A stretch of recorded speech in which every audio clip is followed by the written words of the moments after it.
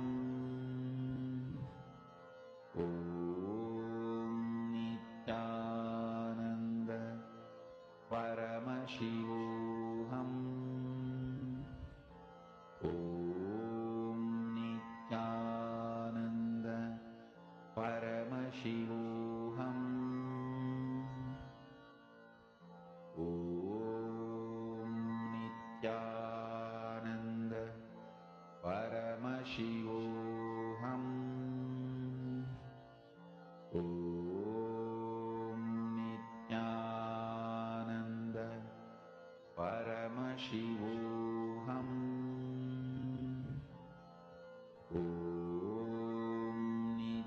Now, Nithyananda Paramashivoham entering into the next session. Before that, you can all take a few minutes, verify with your partner whatever you were able to see through your third eye, whatever details Kalabhairava showed you in golden letters on the Atmamurti. The details of the object that was given to you, you can scan, just type it down and send it. In the next session now, we're going to be understanding who exactly is Bhagavan Kalabhairava as revealed by Swamiji. So now, listen to Swamiji's revelations on Bhagavan Kalabhairava.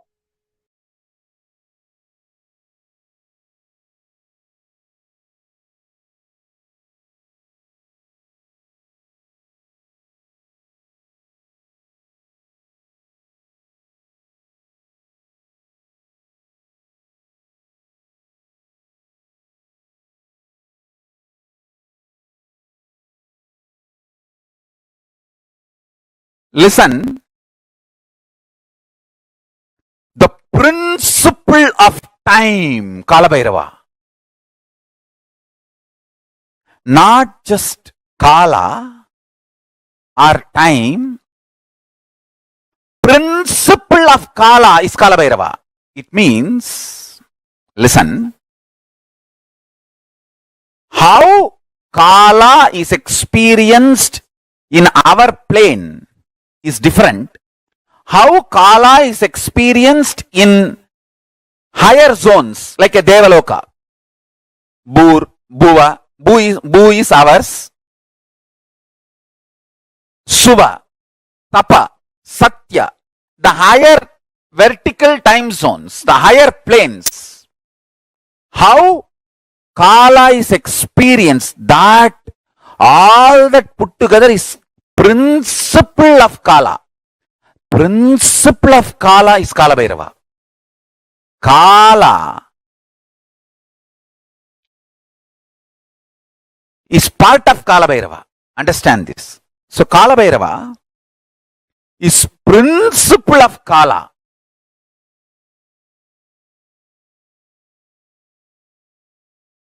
Form of Kalabhairava. Mahadeva assumed the form of Kalabhairava and removed the false identity of Brahma and gave Shivoham experience to Brahma.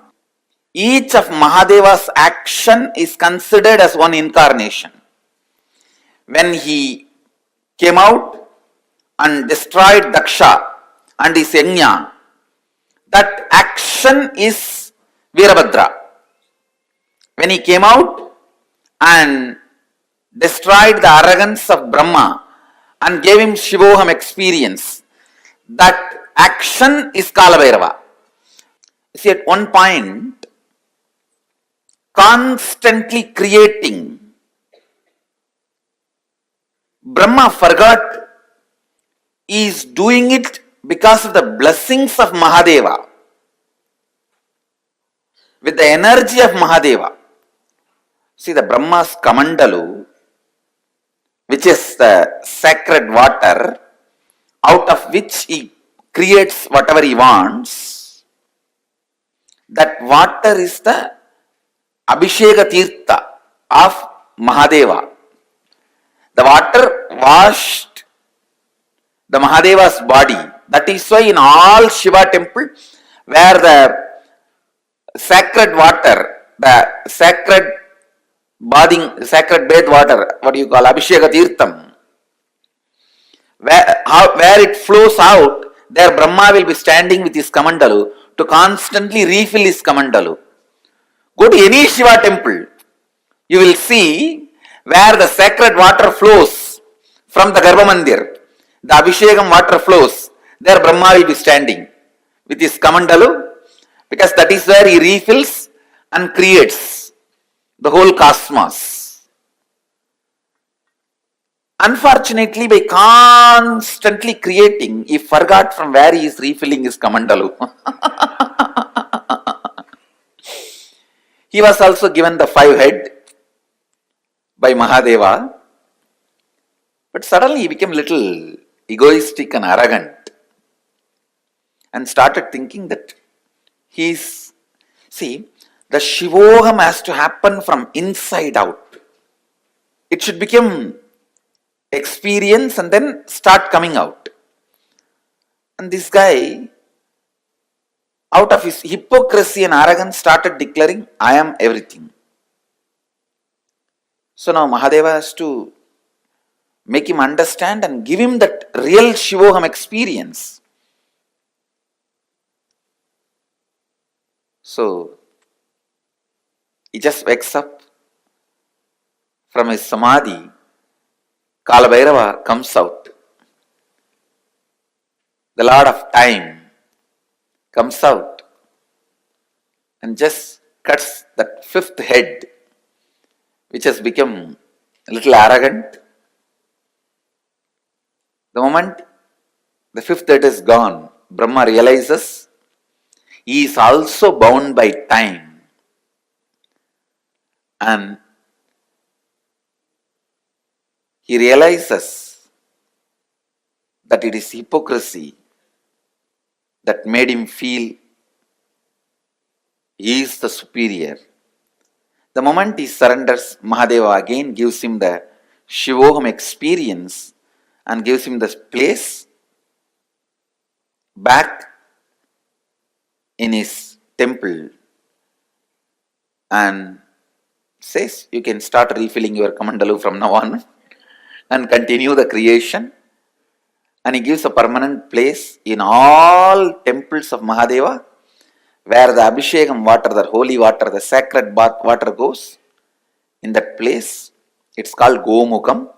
In that Gomukam, always the Brahma will be there to fulfill his Kamandalu and do the creation.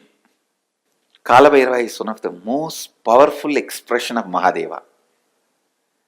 Most powerful expression of Mahadeva.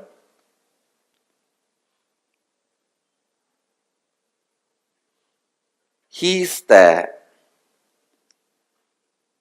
energy on which all the memories are stored. All the memories are stored. Space is the energy where all visualizations are stored. Time is the energy, all memories are stored. Cosmic record keeper. All the word documents are kept with Kalbhairava.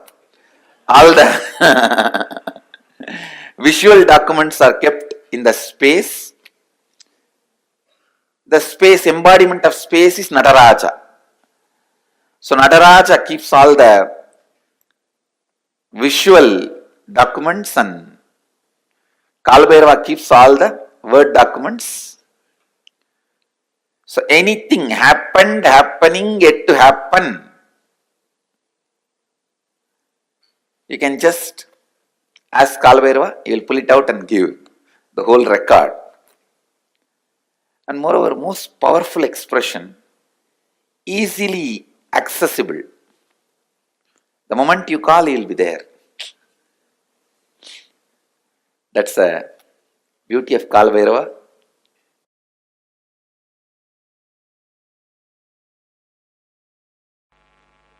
I tell you, life is only for the people who start thinking, living Advaita, who start thinking, living in the space of completion.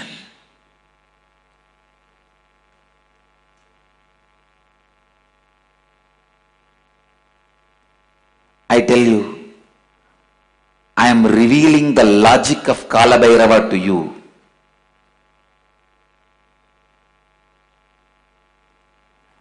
The logic of Kala Bhairava is the logic with which life is operated. Understand? None of your questions life cares about. You go on asking questions. Why good people suffer, bad people flourish? All those questions are from your arrogance. Life never cares about your questions. Life will not care about your questions. Life will not care about your stupid rationality. Life will not care about your illogical logic. Kala, he goes on happening. He goes on happening with this one logic. Understand? Just with this one logic.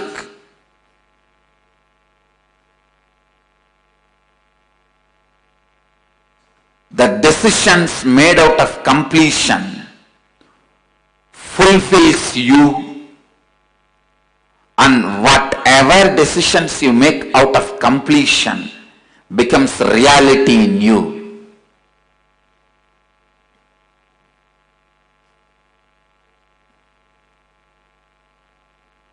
It is your decision, your courage to be in the space of completion.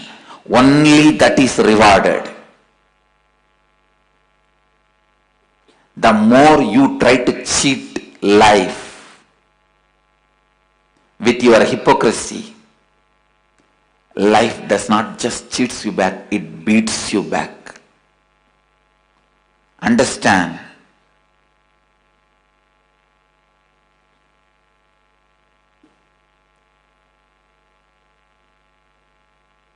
The soft, goody-goody, hypocritical, civilized fellows go on question the terror form of Kali and Kala. Whether you question or don't question, the logic of the Kala is life. He runs the life. His logic wins. His will prevail.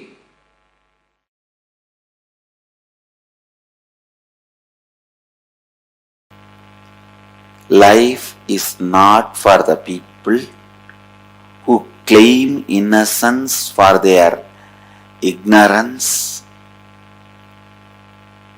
who try to claim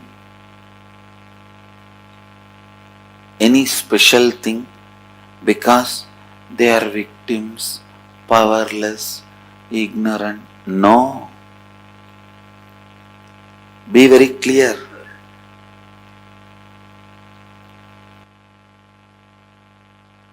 Life is run by Kala Bhairava. Kala. If you stand up with powerfulness, he will mirror that. If you stand with powerlessness, he will mirror that. If you stand up with responsibility, he will mirror that. If you stand up with irresponsibility, he will mirror that. If you are powerless, the only thing he will tell you is complete with it and get out of it. Complete with it and get out of it. Complete with it and get out of it. Feeling you are a victim is nothing but taking revenge on your own life. It is suicide. You killing yourself, you destroying you. Feeling victim-like is you killing yourself, destroying you. Understand? So many times I have seen people again and again and again think, if you feel you are powerless, innocent, incapable, you should be forgiven. Listen. Completing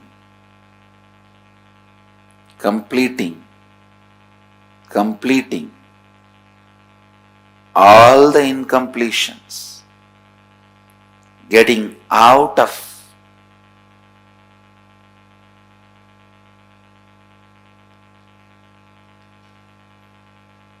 the victimhood is living Advaita. Understand? Advaitic activism means again and again and again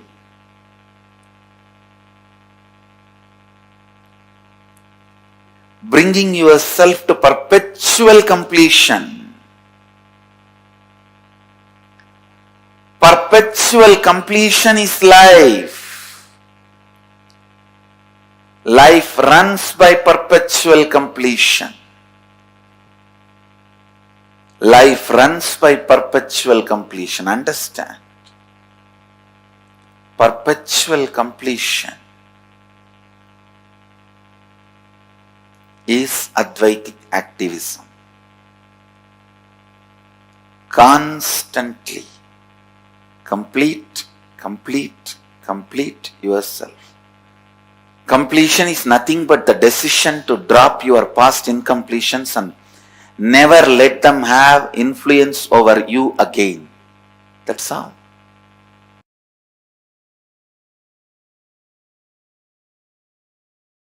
A lady devotee with a mentally little challenged child goes to Ramakrishna and asks,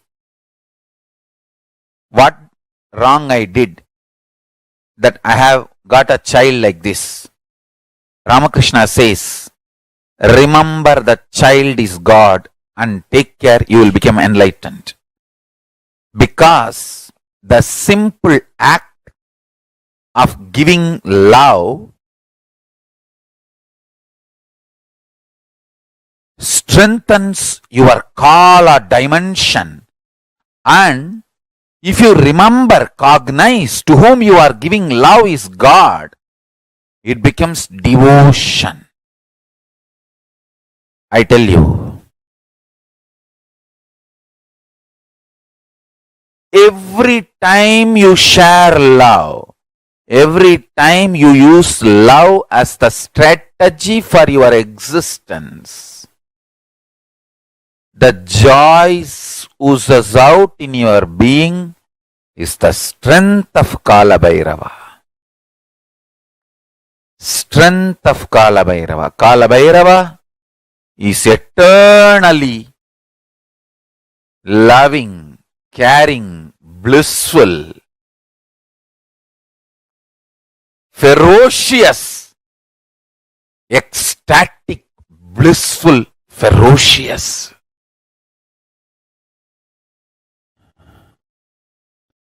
Meditate on him. Be eternally loving like him. You will be just. Understand? All justness manifests from extreme love. That is why Kala Bhairava is Lord of Yama. Kala Bhairava is the Lord of integrity. Kala Bhairava is Lord of justice. all justice is delivered cosmically only from the pure space of love. Maintain the intense space of love. Paramashiva will raise you to the space of being a justice, delivering justice to the world. Compassionate, eternally loving are always kept in the space of delivering justice, giving justice. Understand? Extreme compassion, extreme joy, extreme ecstasy.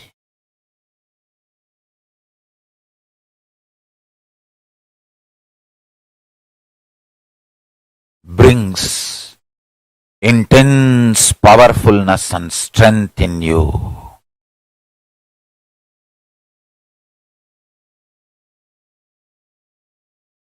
Just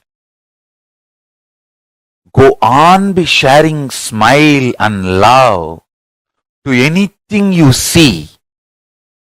Hug anything you see. If you don't have any object in front, hug the air.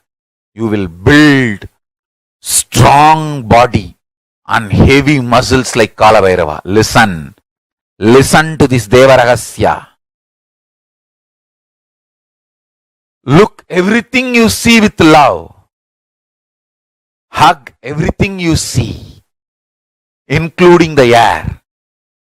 You will build healthy, powerful, heavy body and grounded being. Superconscious flowering.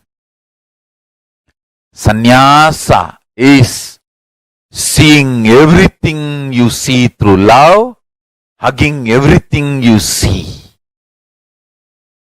One with everything you see. People, objects, animate or inanimate. In the cosmos, there is no inanimate. In Kala, there is no inanimate. It is a space where the big bangs and black holes, planets, suns and stars and moons evolve billions of years exist and dissolve spontaneously, simultaneously, without gap. Billions of years without gap. Meditate on it. Meditate on it. Meditate on it.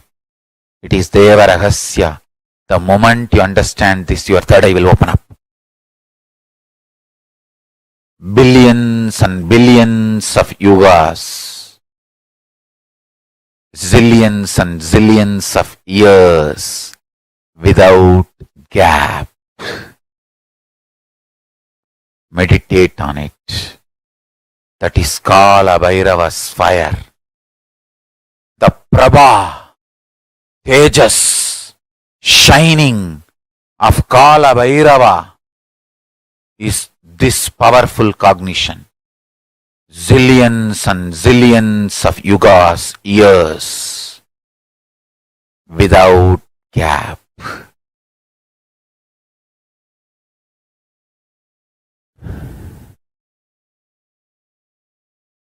Universes, multiverses happen, exists for billions of years, dissolve, but no gap. It is spontaneous and simultaneous. Meditate on this in your third eye. Meditate on this in your third eye. Kala Bhairava, deep compassionate being, will reveal the secret of time. in your consciousness. This is the initiation. Kala without time gap. Zillions of universe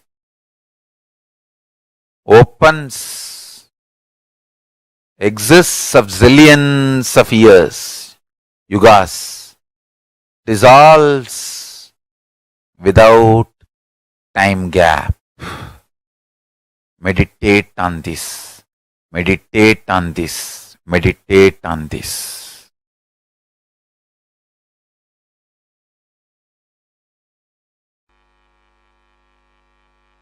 Go and tell Kalabhairava, all the known incompletions I commit with you, I will complete.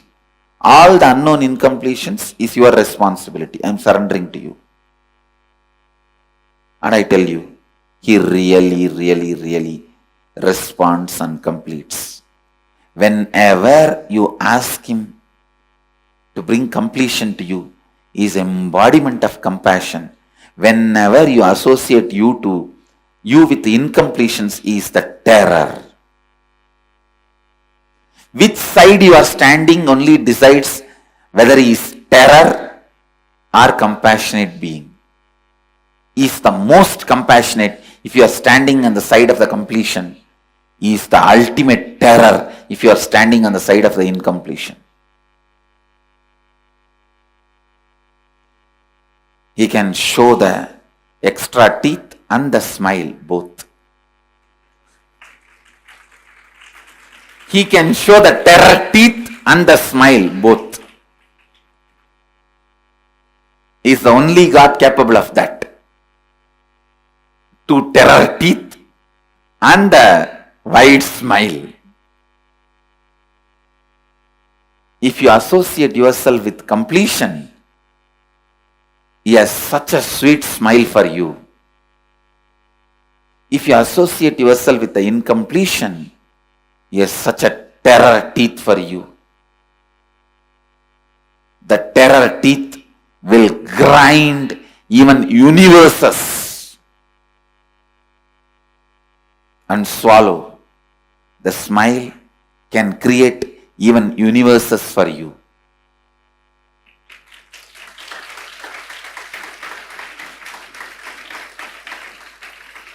Always have this agreement with Kalabhairava. All the incompletions you make me known, I commit with you, I will complete them. I am responsible for it. All the incompletions unknown to me, you are responsible for it. And I tell you, he always agrees for this agreement because he is teaching you this agreement.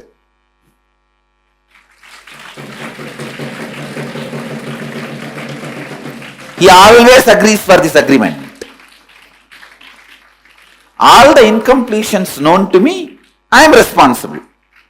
I will complete them. I will drop them. I will complete and drop them. I will never allow them into my cognition. But there are many unknown to me. I cannot do anything about it. That you are responsible. I tell you,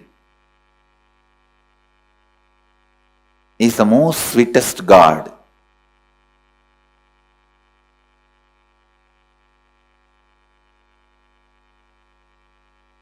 He is the most sweetest God.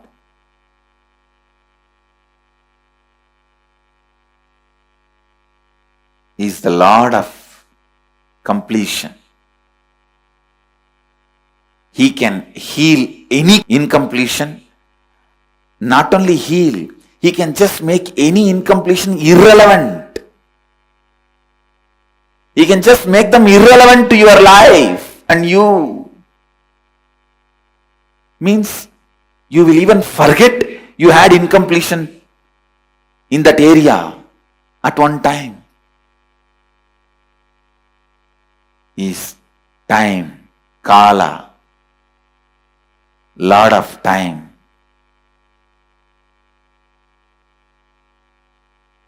So go and tell him, all the incompletions I have about my vision, my seeing, which is known to me, I am responsible. I'll dig them out, dig them out, dig them out, and complete and drop.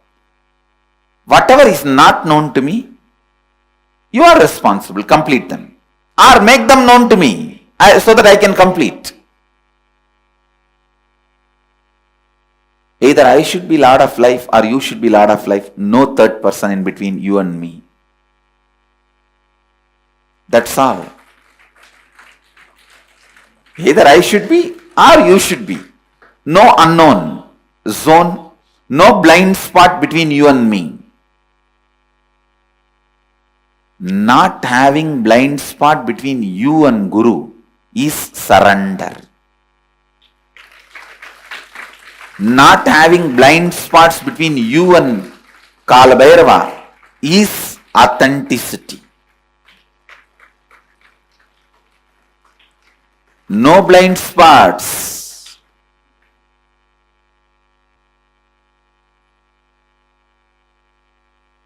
Either for all this I am responsible and I am completing it, and whatever is not known within my framework, you are responsible. You are completing it.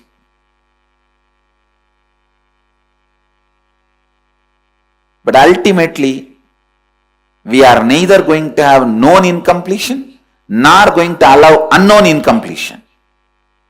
That's all. Neither known incompletion nor unknown incompletion. Both will not be allowed.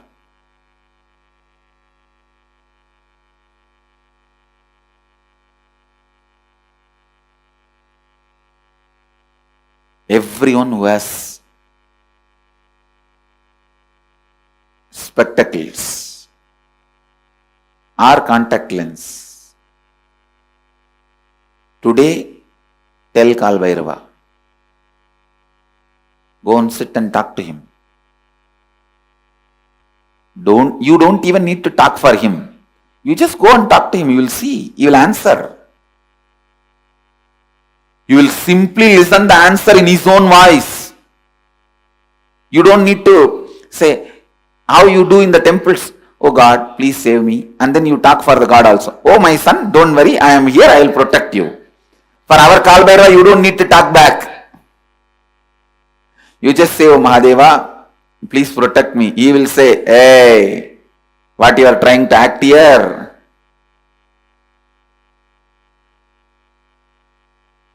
Complete with all this incompletion. Others I will take care. He will talk to you in his voice. He is Swayam Prakasa. And alive.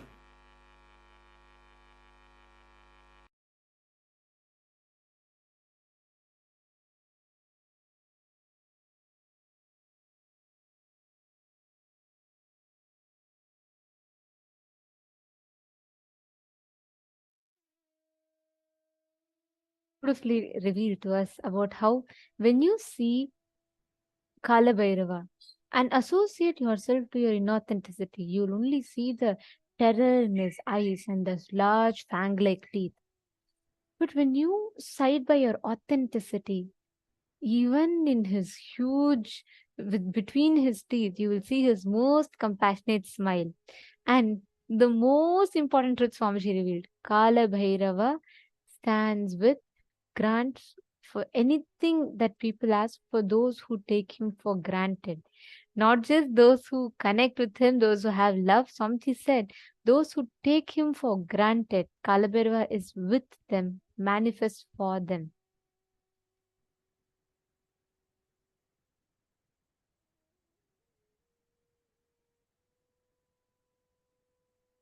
Every one of us are literally going to be experiencing this dimension of Kala Bhairava.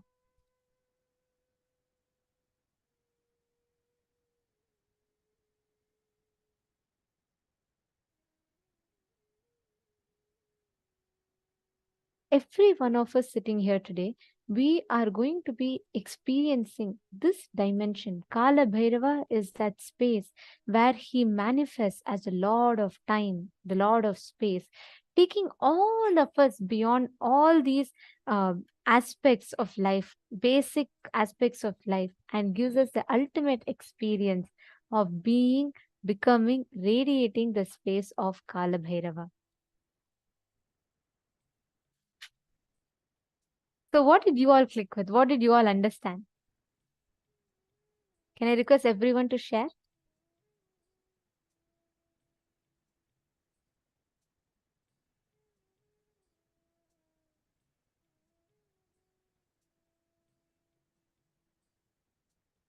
Great.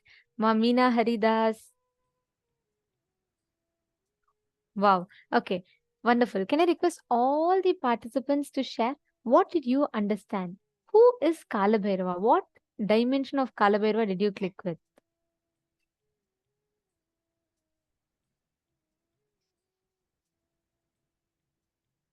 See, please understand, this is the exact principle that Bhagavan Mahakalabhairava reflects. Mahakalabhairava, the Lord of time and space, when you just sit in his presence, when you associate yourself with the incompletions, then he becomes literally Kala, death itself to you. When you associate yourself to authenticity, he becomes the most compassionate, the most powerful person who's going to be with you through all of this.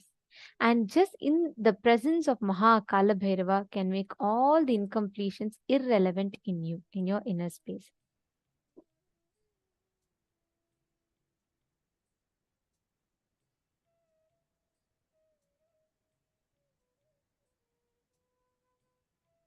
Gakaro Bhairavam Nyeyam Muktabham Shatrunashanam Gakarah Kalabijam Cha Kalam Sarva Jayam Bhave. The letter Gha is related to Bhairava. It is in the color of the pearl. It has the power of destroying enemies. The letter Nya is related to Kaladeva. It is in the color of black. It has a power of bestowing victory in all endeavors. Life is only for the people who start thinking, living in the space of completion. Just with this one logic, the decisions made out of completion fulfills you. And whatever decisions you make out of completion becomes reality in you. Life is run by Kala, Kala Bhairava. If you stand up with powerfulness, he will mirror that. If you stand up with powerlessness, he will mirror that.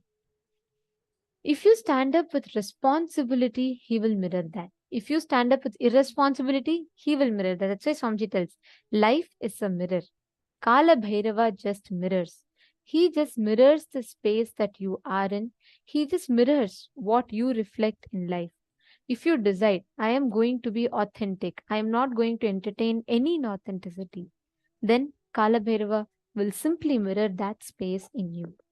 Whatever you decide to stand by, Kala Bhairava mirrors that inside of you. If you decide to side by your authenticity, right? When you decide, I am not going to entertain any patterns, any powerlessness in me, I am going to be authentic, then he simply will stand by you and he'll make sure you manifest that space. That is Kala Bhairava. See, as long as you feel stuck, you feel, oh God, completion and all is not possible for me.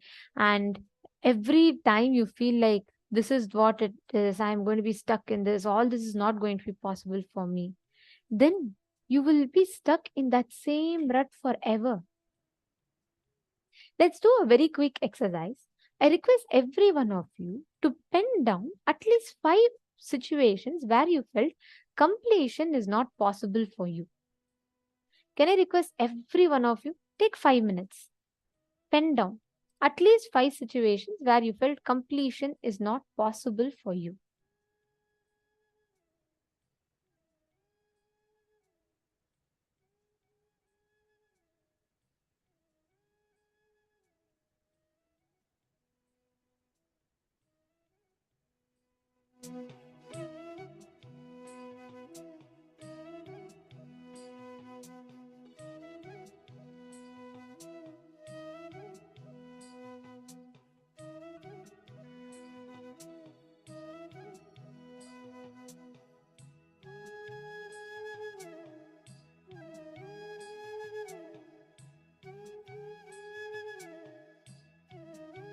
Once you pen that down, look inside yourself. Identify the real reason why you did not complete with those patterns. Even though you are suffering from them, why you chose not to complete with those patterns. Is it because you were lazy, bored, uninspired, or arrogant? Look inside you. Identify the exact reason inside of you.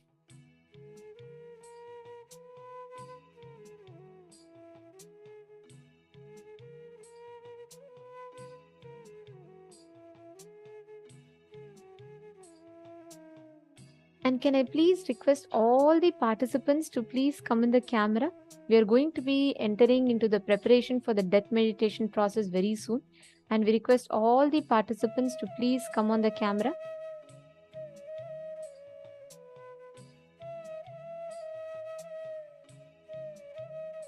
See, today's should not be missed at all. Today's is a very, very important process, and the death meditation process should not be missed by anyone.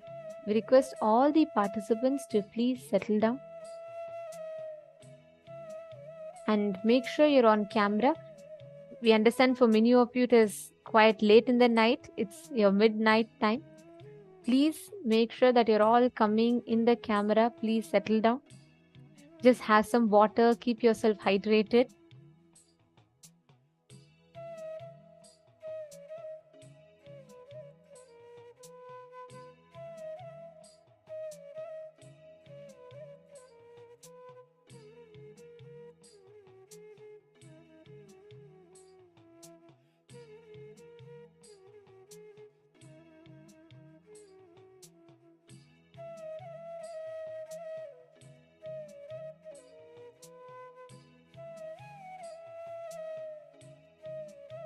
Now, for all the patterns that you have written down, the 5 patterns, decide now to not stand with your inauthenticity.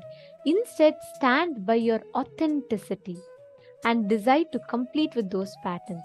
Do the completion process and complete with those patterns now. Even if you complete with one pattern, you will feel so powerful. You will feel inspired and excited to complete with all the other patterns as well. Decide to sit now and experience the completion. I request all of you to please start.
Now, declare from that powerfulness that you are not going to be giving up and you are going to be constantly in the space of completion.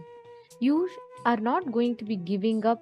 You are not going to be deciding, like Swamiji said, You deciding to be in the space of completion is Kala Bhairava. The space of completion itself is Kala Bhairava.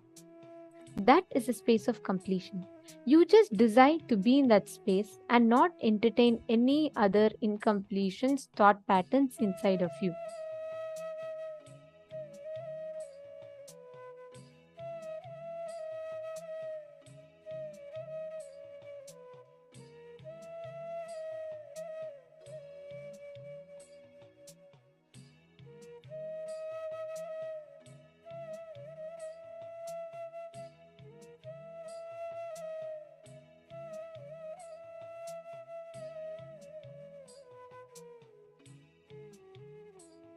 You understand? Just your decision to side with Kala Bhairava, your decision to side by your own authenticity is powerful enough.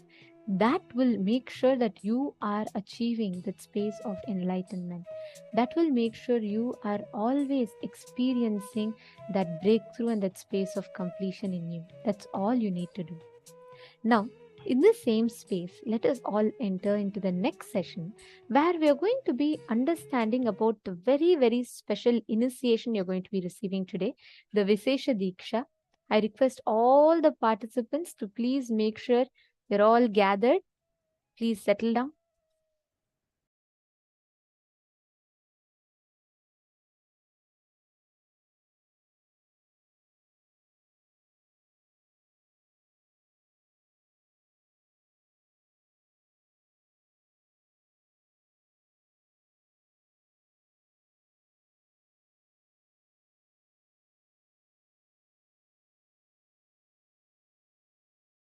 Actually, the Vishesha Deeksha is fundamentally initiating you into power manifestation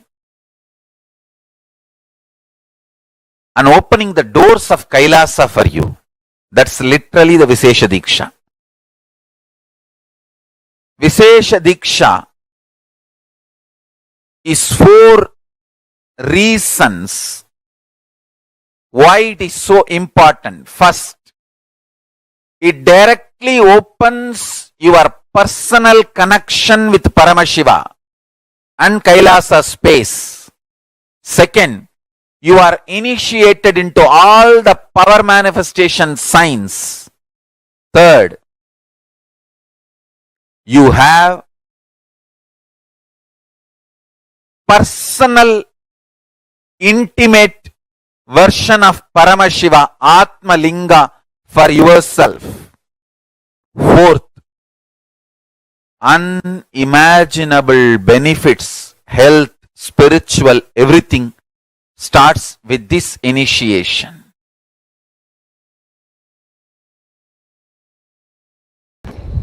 Understand, Vishesha Deeksha is giving you superconscious breakthrough.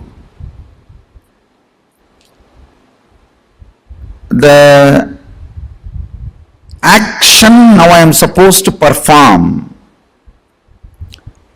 I do not know whether the Acharyas read out Somasambhu Paddhati to you. The action I am supposed to perform now on them is taking their old life out and dumping it and putting the Shivatma, means Shiva's consciousness, from my Anandagandha and putting it in them. Read out the whole thing, then they will understand why Vishesha Deeksha. Unfortunately, people think Vishesha Deeksha means vegetarianism, that's all. No. Shaivam is not just Shaiva meal, Shaiva life. It is initiations you receive and few minutes every day you spend to bring yourself to the oneness. Puja is nothing but bringing you to oneness. For example, I give you my personal cell phone number and tell you every day and on particular time, if you call me, you can talk to me directly. Are you going to take that as a load work? Oh, every day I have to call. Or are you going to feel, wow, I have a direct access to him. Every day I can, few minutes, I have a direct access to him. What are you going to feel? Puja is giving you Sadashiva's personal cell phone number. He has committed to me, whoever I initiate, When you connect with him, he is committed to me, he will respond to you. I am authorized to give you his personal number.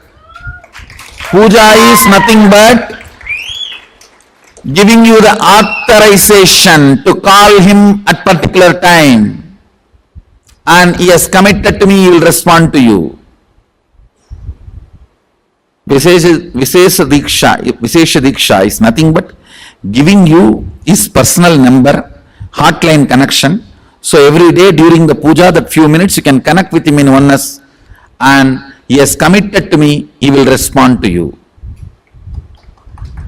Understand? I am authorized exchange for him. He has given me the authority. That is the reason I am sharing. One more thing I want to tell you. Sometimes people come and try to tell me, oh, non-veg food is a human right. Being human itself is not right. What stupidity you are talking about non-veg food? Your body is not made for that. I am not talking from the sense of moral. If you want to evolve into the next level, don't eat poison. Vishesha Deeksha demands only two requests from you. One, you need to be vegetarian. Another one, every day at least 10 minutes you need to bring yourself to the oneness with the puja. 10 minutes is too less time. It doesn't take more than 10 minutes, I know. It's too less time. Sadashiva is demanding to respond to you every day and keep yourself in oneness. Actually, I don't promote any other spiritual practice. People ask me, should I do this technique, that technique? Twisting the eye and looking here and blowing the nose, this corner, that corner. I don't give you any technique. I only ask, connect with him in oneness, 10 minutes a day. I think maximum it takes 11 minutes.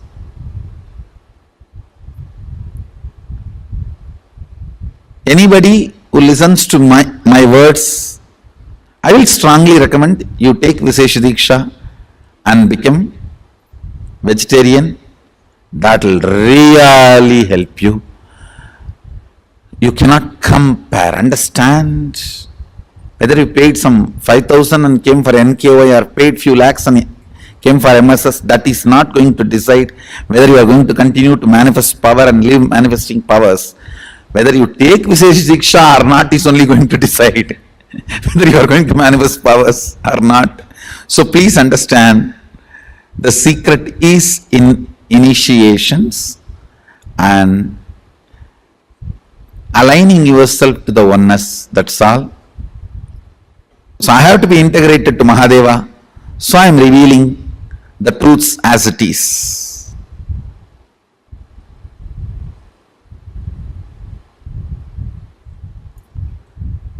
Whatever is said and done, Vishesha Deeksha is something extraordinary.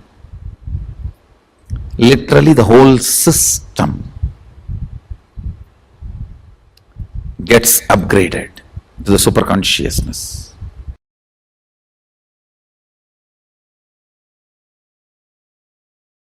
I tell you, in my whole life, it is Nitya Puja, that gave me all the best things of life. Everyday puja, relating with the deities is the best stress buster. Touch the deities, do decoration, dress up. Even now my best time of the day is when I sit with my deities.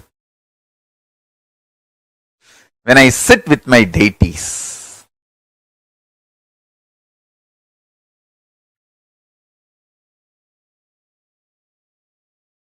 Dress up the deities, jewel them, spend time with them, talk to them, intensely pray, deeply connect and pray. Understand? You do not know the power of Archavatara. God landing in physical deity form. Never underestimate the power of Archavatara. The Archavatara is equivalent to living avatara. What living avatar can do to you, an Archavatara can do. Atma Linga I am giving to all of you is literally living Archavatara. Is a piece of God. Literally. Receive Atma Linga. Do puja every day. That is your ultimate human right and divine right. Please understand. Receiving Atma Linga and doing puja every day is literally awakening your consciousness, connecting yourself with Paramashiva. I tell you, every day, connecting with Paramashiva is such ultimate.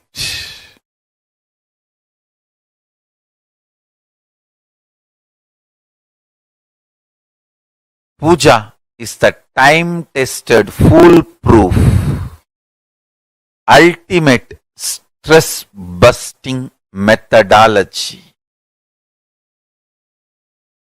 Life of bliss, ecstasy, powerfulness. The life of oneness, Paramashivoham. I tell you.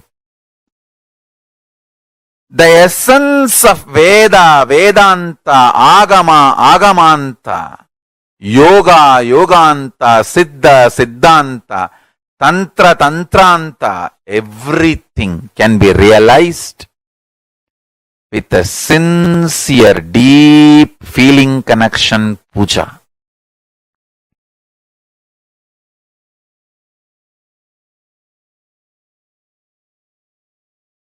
Puja is the ultimate. Especially Nitya Puja. It is just unimaginable lifestyle. We should make as many deities as possible and as many temples as possible. As many people should be inspired, initiated to do Nitya Puja.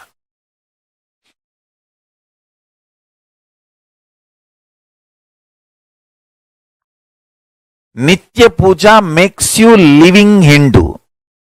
Nitya Puja makes you practicing Shaivite. Nitya Puja makes you as living my disciple. Because I myself do Nitya Puja every day. Even if I am in deep samadhi, I get up, do my morning rituals and do the Nitya Puja and again rest in samadhi. I may not eat for days, but I will never miss Nitya Puja.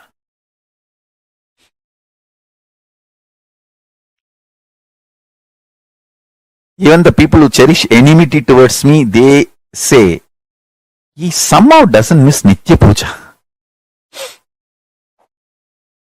I may miss eating, I may miss sleeping, I may miss drinking water, I may miss anything but not Nitya Puja. Even when I was not allowed to take bath by doctors when I had the fracture in the right hand, I'll wipe the body. Doctors did not allow me to pour water on the body. So I'll wipe the body, keep the hand up with a plastic cover and pour water on my head and come and do the Nitya Puja.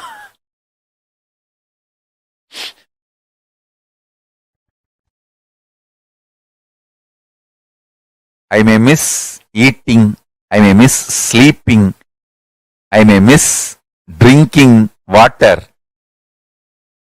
I may miss anything but not Nitya Puja. I may miss food. I may miss eating. I may miss sleeping. I may miss drinking water. I may miss anything, but I will not miss Nitya Puja. And I strongly recommend all my disciples to develop this as your lifestyle. Nitya Puja is the ultimate lifestyle. Puja is the time to connect with Paramashiva. Actually, puja is the personal, intimate time with Paramashiva.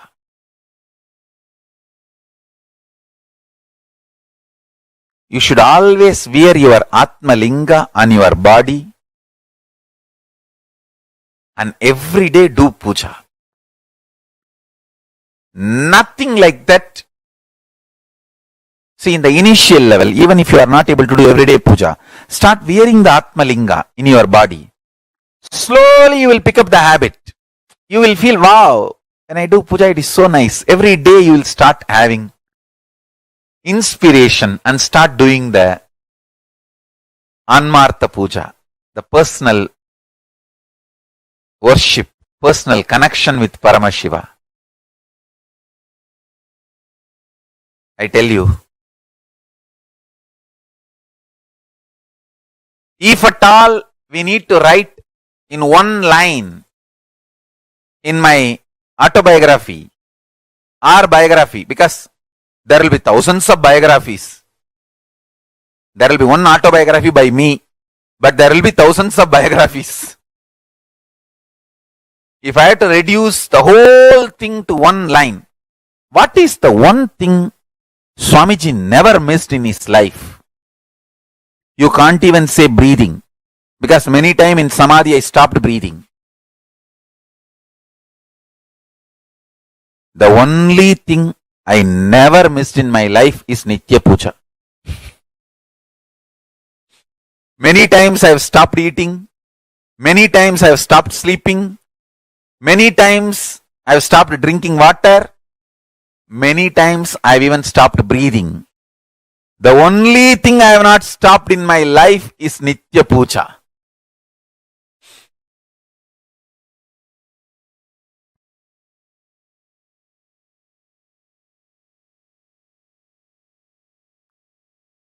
Understand? It is that important. It is that important.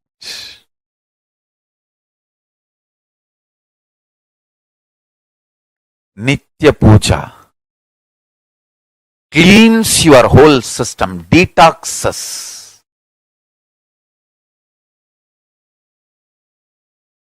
ripes your consciousness, makes your consciousness open up in your system.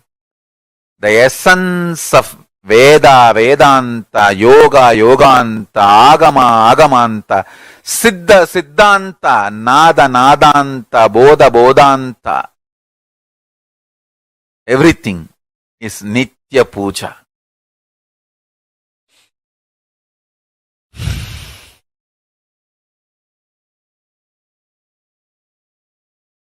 A deep feeling connection with Paramashiva.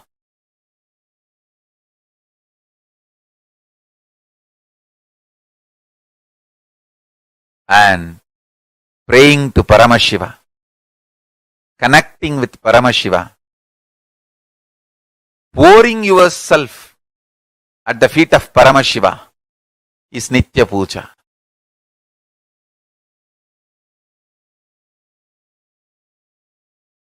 All I am trying to tell you is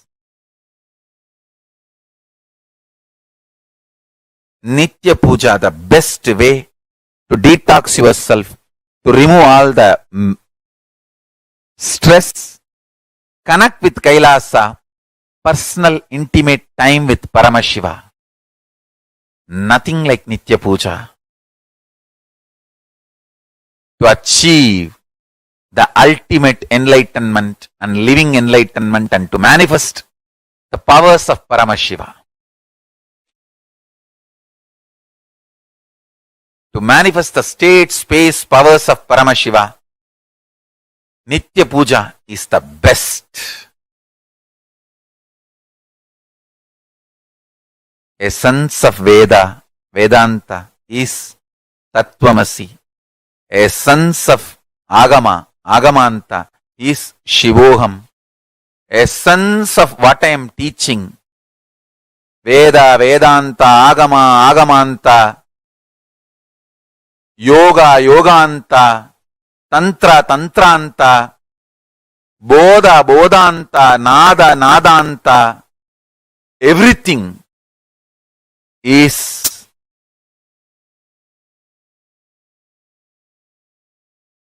Om Nithyananda Paramashivoham, that can be experienced through Nitya Puja every day. So,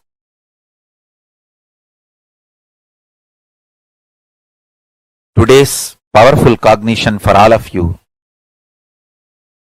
Paramashiva is inside our consciousness. Nitya Puja is the time to connect with Paramashiva and have personal, intimate experience with Paramashiva. Sit straight, meditate on this powerful cognition. With intense chanting of Mahavagya, I'll guide you to have a direct experience of Kailasa and Paramashiva now.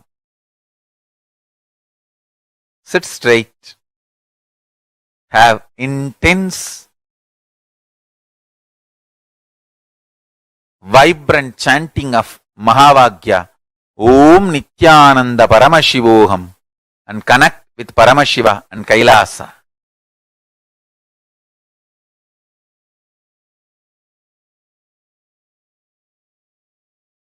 Upasana is literally Samipya Mukti and Sarupya Mukti merges into Sayujya Mukti.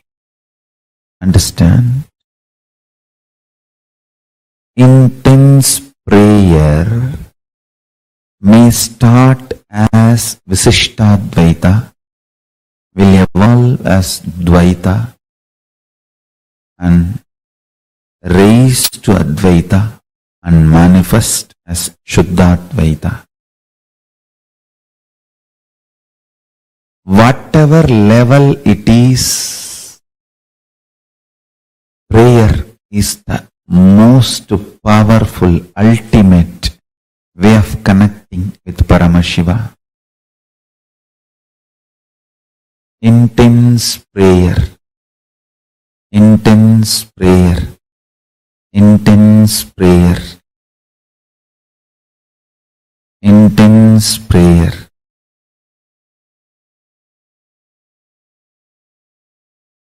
People ask me, when thousands worship you, why do you bow down so much in front of the deities? And understand, this is the secret.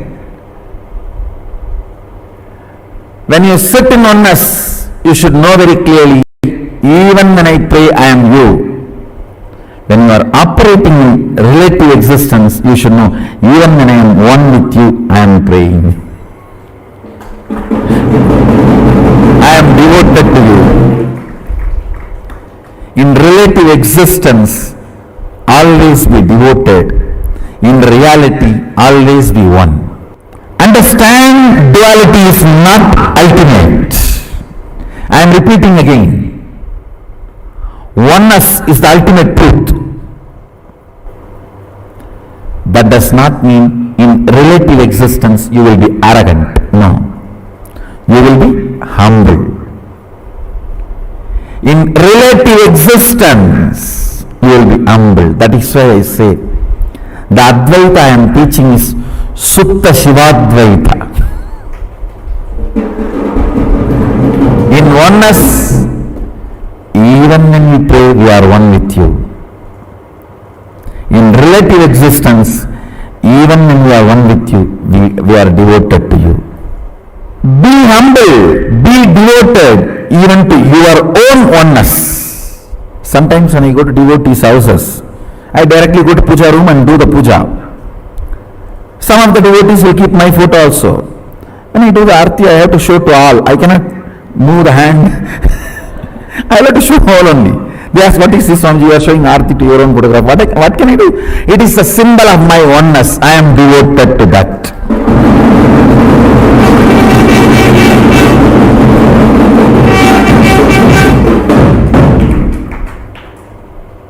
Even I bow down to.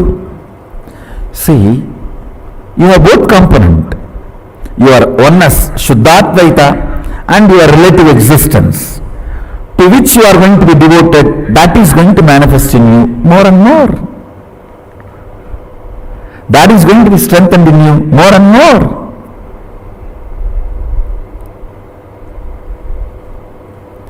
Kailasa is the space of ultimate oneness. Sachidananda, ultimate oneness. Understand? Kailasa is the space of ultimate oneness. And if you hear only the Shabda, you can read your mind. If you hear only the Nada of Kailasa, you can read others' mind.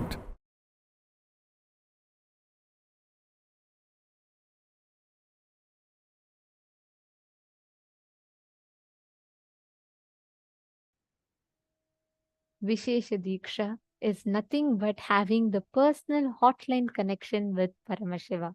I think that one statement literally summed up what Vishesha Deeksha is for us. Now, I request all the participants, every one of you, to post how many of you are going to be receiving your Vishesha Deeksha today. Vishesha Deeksha is a level 2 of Shiva Deeksha. I request all the participants to please post and let us know how many of you are going to be receiving the Vishesha Deeksha today. Literally, Vishesha Deeksha is a space where the Guru removes your being, puts it into his being, and reinfuses the ultimate new energy in your being. That is Vishesha Deeksha. So, how many of you are taking Vishesha Deeksha today?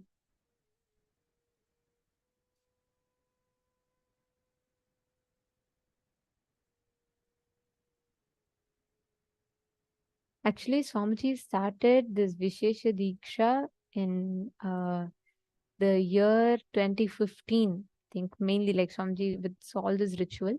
And after Vishesha Deeksha, the main thing that one should do is every day doing puja. I think enough context Swamiji himself gave of why Vishesha Deeksha, why you should do puja. Understand, when you do Vishesha, after you receive the Vishesha Deeksha initiation, right after you start offering the puja, Swamiji tells, when you leave the body, Yamadutas will not come. Means Lord Yama will not come, but Paramashiva and Shiva Dutas will come. Please understand, Vishesha Deeksha is literally preparing you for the most graceful exit. Let's see how many of you are receiving your Vishesha Deeksha today. Okay. All right. Oh my God, so many of you. Great. Ma Karin Silva, Ma Diana, Ma Eva Anderson, Ma Anna Mercedes. Very nice. Wonderful. So many of you receiving. Okay. So please understand, Vishesha Deeksha is very, very simple, but the most powerful way to receive your initiation. And Asghar Aliyah is receiving Vishesha Deeksha, and Anais is also receiving. Very nice. So happy that Anais is also sitting and attending the sessions. Are you understanding anything? Anais, what are you understanding? How old are you? And Asghar Aliyah, which place are you from? Where are you attending from actually? Sumit Agrawalaya really wanted to tell it is beautiful to see your sincerity. I know it is night time for you, and I see you attend through day and night of your time. You sit up, you attend. That's really wonderful. That shows like your sincerity of you wanting to experience Paramashivoham. So that is very beautiful to see you sitting and attending. Oh, very nice. Just 9 years old. Anas is doing just the right thing for him, right? 9 years old only and sitting and attending and listening to these powerful cognitions, it's just too beautiful. Gatis Jurevics is asking, okay, Gatis, please understand. It is like Vishesha Deeksha is like you receiving, you are entering into, it is like you asking me, okay, can I enter into a treadmill and can I not walk? Is that okay? No, then there's no point of getting into the treadmill, right? You have, once you receive Vishesha Diksha, you are harnessing your own inner ability, inner potential to receive, to go beyond death. So once you receive Vishesha Diksha, you should be offering the puja every day, and it is as per the guidance that Paramashiva himself has given. So every day doing Guru Puja and Shiva Puja is a must after receiving the Vishesha Diksha.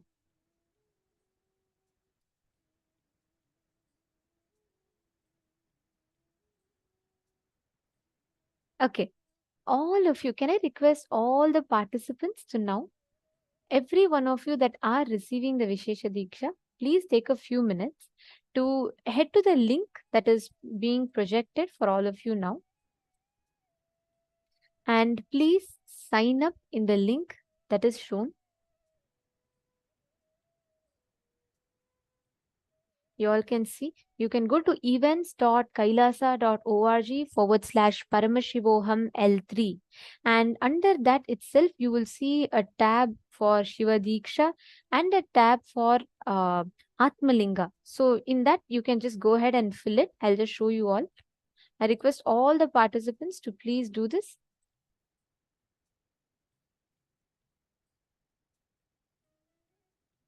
You all can head to paramashivoham.org, the link that was projected for all of you. Yes. So if you go to that page, it will open up to something like this for you. And once you head there, just scroll down in the page and you will see receive Shiva Diksha, get initiated and receive request for Atmalinga. You will get two options. You will see one option for receiving Shiva Diksha. You will see another option for requesting for Atmalinga. So for receiving Shiva Diksha, you can just click this and it will take you to this. You can fill it and you will be able to sign up.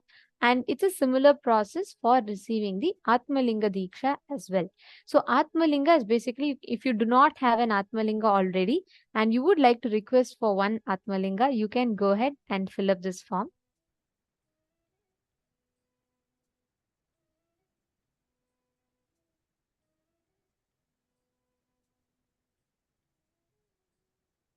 All right. So now let us all get ready for the death initiation process. Can I request all the participants to come back, settle down in front of the camera? This is a very, very important session. So I request all the participants to please make sure that every one of you are here. I request everyone, please come on the camera.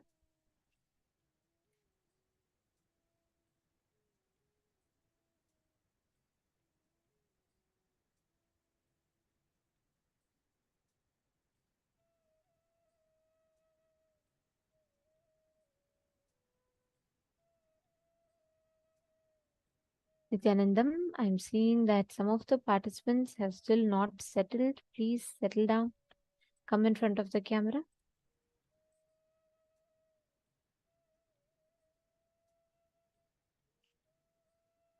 Nithyanandam, Ainishi, can I request everyone to please sit up? See, these sessions are too important. Do not miss these sessions. And this is a very, very important preparatory process for today's Deeksha. I request everyone to please come on the camera. And during the death process, if anyone is not in the camera, we will be having to move you all into the waiting room. So if we request all the participants to please come in the camera, from now onwards, all those who are not in the camera will be moved to the waiting room, because we are preparing ourselves for one of the most important initiations. All the participants that are watching us in YouTube and all the other social media platforms, for you to receive this initiation, for you to be part of death process, you all also can join through the link paramashivoham.org, and please join the two-way video conferencing, because this session is exclusively only for the people who are ready, who are in the two-way video conferencing, because it is very important that you are in Naina Deeksha to be able to receive this initiation. So we request every one of you to please have your cameras on. Nithyanandam, dear participants, can I please request everyone to come on the camera, please? From now, all the exercises, all the processes that we are going to be doing, in all of them, we are going to be having this preparation for the death process. After that, we will directly be entering into the death meditation process itself. So for the next 2 hours, please do not move. Please do not do anything else. Please do not get distracted. Please do not go into anything else. I request every one of you to please settle down. And if any of you have your friends, your family members that you don't want them to miss this at all, please call them, invite them over. Please let them join now. The death process is going to start in less than 1 hour or so. So we request all the participants to please make sure, if any of you would like to invite your friends, family members, we'll give you all a few minutes now. Please call them, invite your friends and family members. Please invite any of your friends and family members that you want them to attend the Paramashivoham program. And you all can take a few minutes. I request every one of you to call and reach out to them. Take a few.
Now, let us all get ready for entering into the session to understand the death.